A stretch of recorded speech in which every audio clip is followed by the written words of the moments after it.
Hi అందరికీ welcome back to diamond Sujata's Telugu channel. ఈ వీడియోలో బేబీ పొటాటో కర్రీ ఎట్లా ప్రిపేర్ చేయాలనేది చూస్తారు. ముందుగా ఒక హాఫ్ కేజీ బేబీ పొటాటోని తీసుకొని బాగా వాష్ చేసి వాటర్లో కుక్ చేసి చల్లారనిచ్చి పీల్ అవుట్ చేసి పెట్టుకోవాలి.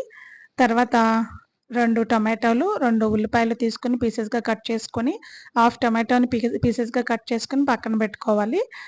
ఒక 6 గ్రీన్ చిల్లీ పీసెస్‌గా కట్ చేసుకొని కొన్ని గ్రీన్ చిల్లీ పక్కన పెట్టుకోవాలి. 6 రెబ్బల వెల్లుల్లి రెబ్బలు, అలాగే అల్లం చిన్న ముక్క వేసుకొని మిక్సీ జార్‌లో వేసుకొని గ్రైండ్ చేసుకోవాలి. వెజల్ హీట్ ఎక్కాక 4 ఆర్ 5 టేబుల్ స్పూన్ ఆయిల్ వేసుకొని హాఫ్ టేబుల్ స్పూన్ సోంపు, హాఫ్ టేబుల్ స్పూన్ జీలకర్ర వేసుకొని మనం పక్కన పెట్టుకున్న tomato pieces, green chilli pieces కూడా యాడ్ చేసి వేగనివ్వాలి.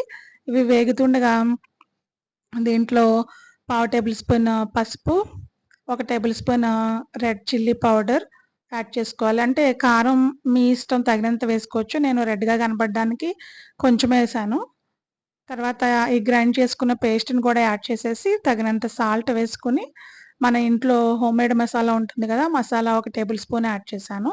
ఇదంతా మిక్స్ చేసి బాగా కుక్ అవ్వనివ్వాలి. అవసరమైతే వాటర్ యాడ్ చేయాలి. ఎందుకంటే పచ్చివాసన పోవాలి కదా! ఈ టొమాటో అండ్ ఉల్లిపాయ పచ్చివాసన పోయే వరకు మగ్గనివ్వాలి. ఇది మగ్గుతుండగానే ఈ కుక్ అయిన పొటాటోస్‌ని కూడా యాడ్ చేసి సాల్ట్ సరిపోయిందో లేదో చూసుకోవాలి. తర్వాత దగ్గరికి అంటే వాటర్ అబ్జర్వ్ చేసుకునే వరకు మగ్గనిస్తే సరిపోతుందంతే. ఎంతో టేస్టీగా ఉండే కర్రీ రెడీ అయిపోతుంది. ఈ కర్రీ చపాతీలోకి కానీ, వేడి వేడి రైస్‌లోకి కానీ, పుల్కాల్లోకి కానీ చాలా బావుంటుంది. Thank you for watching. Please like, share and subscribe my channel.